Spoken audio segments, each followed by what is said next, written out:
Hi everyone, I am Fiona. In this video, we will show you EPS tray mold production test with material.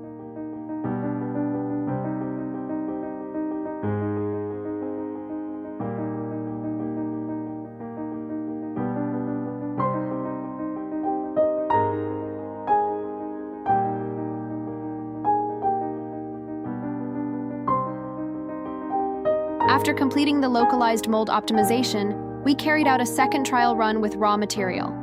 Following the trial, we performed a stacking compatibility test on the molded products. As shown in the video, the two parts stacked together smoothly with an excellent dimensional fit, fully meeting the customer's application requirements. The second trial run not only verified the effectiveness of the mold modifications, but also confirmed that the product dimensions and assembly accuracy meet the design specifications.